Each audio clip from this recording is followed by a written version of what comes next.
Hey YouTube, how you guys doing? My name is Kyle, you know me as Dragonmar, and welcome to a new video. If you guys don't know who I am, I'm a Valorant content creator slash coach who solo queued to Radiant back in episode 1 act 3 with Omen, and I want to help you guys do the same. In today's video, we're going to be looking at 5 signs, 5 mistakes you guys make while playing Duelists, and chances are you're probably playing Duelists wrong if you make them. These are things that I have watched in the hundreds of VOD reviews I've done or my experience coaching players. They're very common, but they're not that hard to fix, and that's what we're going to be looking at in this video. As always, if you guys enjoy these videos, make sure you hit that subscribe button, and before we get started, I'd like to thank today's sponsor. Today's video is sponsored by Valorant Tracker. Valorant Tracker is an in-game app that allows you to track your stats in real time to help you take your Valorant play to new heights. The app shows your real-time statistics while in matches, helping you keep track of your impact in each round and perhaps if you need to switch things up. Upon entering a match, you'll also be able to see the ranks of your teammates and the enemy team, which you can use to your advantage. Valorant Tracker has a ton of useful statistics, allowing you to easily check your lifetime stats, accuracy on weapons, your best weapons, better not see any ops, your top agents, and much more, as well as guides that can help you on the agent that you're currently playing. Personally, I like checking my headshot percentage. I like to see if my aim practice is actually paying off. Listen, I love stats. I love Valorant Tracker. It's the perfect tool to help anyone improve. Check it out yourself for free with the link in the video description. And guys, as we jump into the video, you're going to notice in the background, we have some low rank Duelist gameplay where I will be using some text annotation to show you guys some of the mistakes that I'm talking about as I talk about them. And with that being said, let's jump into the first sign that you're playing Duelist wrong. Now, this is something that is a scoreboard statistics. This is something you can track with something like Valorant Tracker, right? And it's first bloods. Now, you guys know I am almost anti-scoreboard for so many things. I talk about it in all my videos. The scoreboard does not show everything, but the simple truth is that first bloods are a statistic that make a lot of sense for Duelists to have. Now, on average, if you guys had to ask me what I think is a good amount of first bloods, it's probably 3 or above. I would say 3 first bloods is a baseline of a good Duelist game. If you're in the 1 to 2 range, that really is kind of low. And if you're getting 0 first bloods as a Duelist, that is a huge sign to you that you might not be playing the role properly. If you guys do not understand the role of a Duelist, generally you're not the ones first in, and because of that, you're not taking fights early enough to ever get first bloods, right? And that's the big thing here, is if you don't get first bloods very often, chances are you're just simply playing the role wrong. It has nothing to do with what Duelist you choose. It's almost entirely because you're playing too wrong. Most of the time it's too passive, but also remember that on a lot of attacks, if you're not getting first bloods, it's because you're out of position. The role of a Duelist is an entry, right? And to be the entry, you have to be in position. If you're in position, you're generally taking first fights while supported by your teammates' abilities. You have your initiators flashing, you have your controllers smoking, right? Those things should all lead to first bloods. So this is a huge sign, and you can see it in all your games. Go through your match history right now. Everybody watching this, look at your first bloods, see how many you have. Really good indication if you're playing Duelists wrong. Sign number 2 that you're playing Duelist wrong is that you're not creating space for your team. This really is more focused on attack, of course, right? The Duelist role really shines on attack. And the role of a Duelist is to be an entry. It's the entry role, right? You're an entry fragger. You're the first one in. You're the person at the point of contact. Now, creating space is something that is a little bit hard to understand maybe for newer players, because this is a concept that generally finds its roots at higher levels of play, where the concepts of creating space make a lot more sense because the positioning of both teams is very much rooted in sort of this high level game sense, right? And at low ranks, oftentimes people are all over the place, but the point still stands. Creating space. If you're playing a Duelist wrong, you're not creating space. What does this mean? Well, this is all about the way that you enter sites. This is how you execute into a site on attack, how you clear angles, where you're flashing, what you're mollying, and where you are. Your physical body is the creation of space, right? This is a concept that was so important for me in Overwatch when I was going for top 500, right? As a tank, being able to create space is super important, and Duelists do a lot of the same things. Now, you can create space with abilities as well, but the Duelist role specifically, a lot of times you're flashing yourself in, then your team teammates are the ones supporting you with abilities, but your job is to move forward and create space. One of the worst things you could do as a duelist when it comes to not creating space is backing up on a push. You see this a lot. You'll see a lot of people flash, they'll swing the corner, maybe take a few shots and instantly back off. You can't do that. On an execute, you need to push forward and trust that your teammates are putting their abilities down in the correct spots until they prove otherwise, right? If people aren't doing the right thing, you can rethink your strategy. But as a duelist, the path you take to enter is how you create space. It's how you keep advancing forward to certain specific areas of cover that you then control for your team. You clear this angle, boom, you created space there. Now your team has control of it. You move up a little more, you clear this angle, boom, your team has control of that. That is space creation. This is a more high level concept, but it's super important. So guys, think back to your games and think about how you play your role of a duelist. How do you think about this type of thing? How do you think about map control and map positioning? If you're not thinking about this, chances are you're not playing the role properly.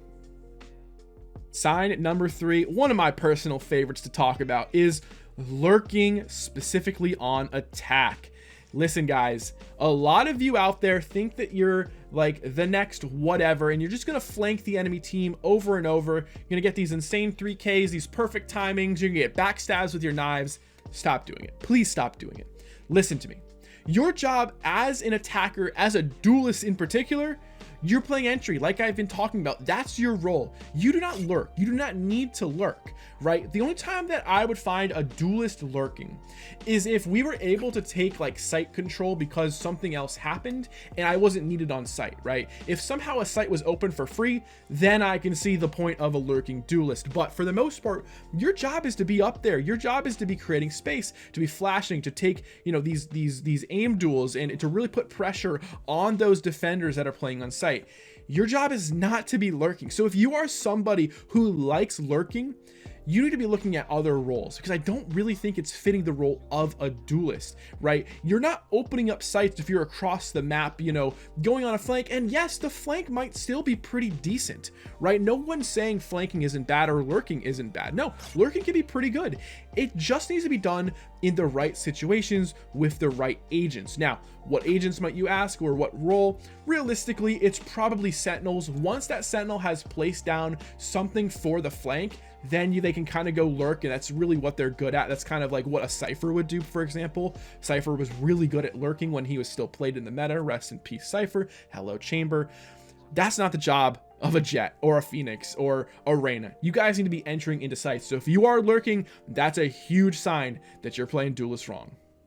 Sign number 4 is about teammates dying earlier than you, or just really simply put, having bad communication as a duelist will lead to this, right? So if you find in your games that your teammates are always dead before you, specifically on attack, remember we're really talking about attack here, something's going on, okay? I will never, ever, ever tell you guys not to talk in your games. You have to talk. Communication is so important.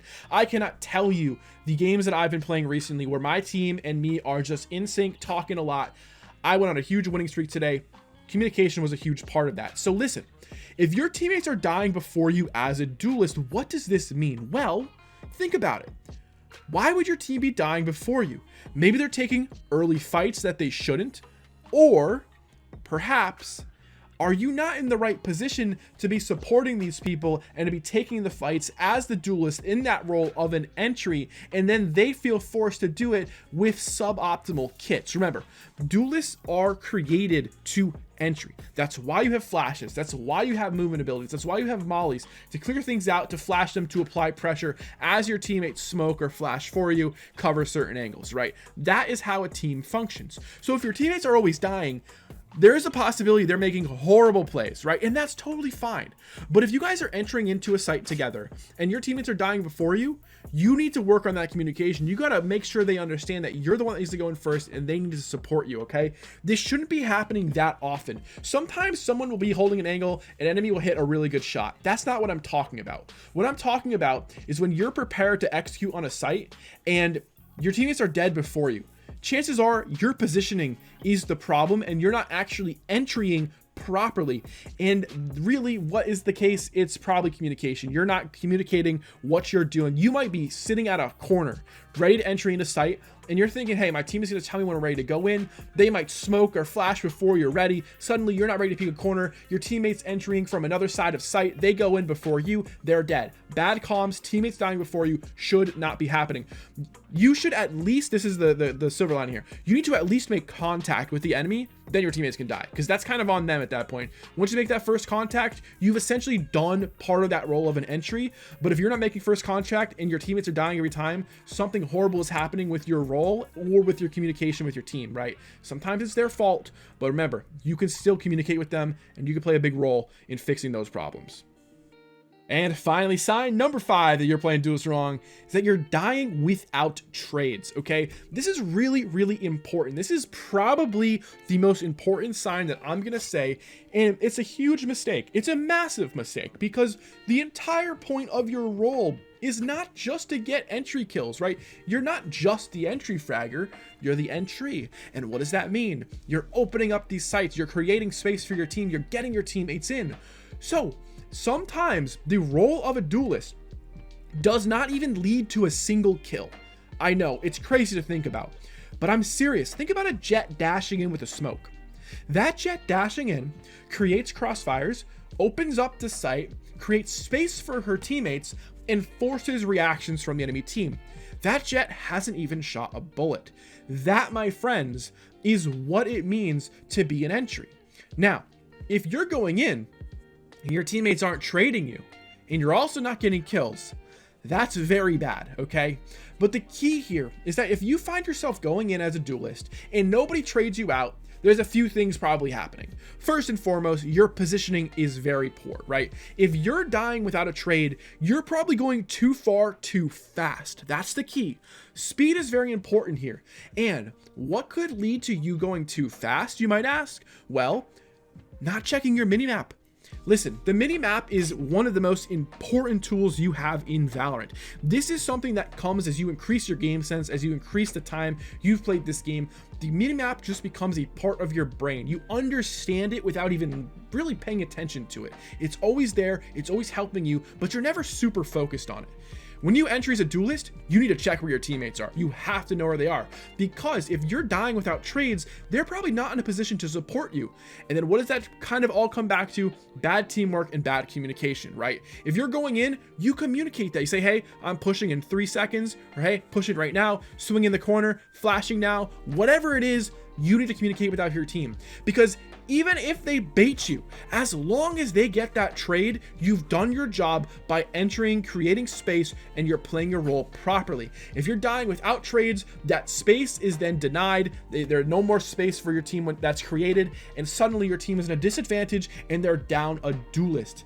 I really hope this concept is making sense with how I'm explaining it, but essentially what I'm talking about here is that when you die without a trade, all of the progress you made as a duelist goes away. Now your team is down in that situation. In my own personal experience, I find the main problem here comes from a lack of communication on the pushes, which then leads to very poor positioning. I would say that really is what is happening when you're dying without trades. Now guys, with all of that being said, let's quickly talk about what I feel like could be a decent solution to most of these problems, or how I would go about fixing them. First and foremost, low first bloods. This all comes about of playing your role properly in the sense of your positioning and understanding that you need to entry, right? As long as you're putting yourself in entry positions, the first blood should come naturally. If they're not, generally speaking, that has a lot to do with your inability to find kills and win aim duels. If you can't win aim duels, you probably shouldn't be playing Duelists. Next, about creating space. Again, this just comes from understanding your role as an entry and sort of naturally developing how you clear sites. Clearing sites methodically, very important. Certain paths you want to take are very important. And that's kind of how you solve this problem of not creating space, is you're not going far enough into a site because you're worried maybe you're going to die or something. No, you can't worry. You got to play smart. You got to take that space. And when it comes to lurking on attack, essentially to fix up this problem, you just kind of want to eliminate any chance you're lurking, right? You want to be playing with your team, attacking these sites with the team always. If you're out of position, let them know they need to wait for you. It all comes down to kind of the communication on that one, making sure you're around your team, but also understanding your job is not to lurk. Your job is to be that first one onto the site.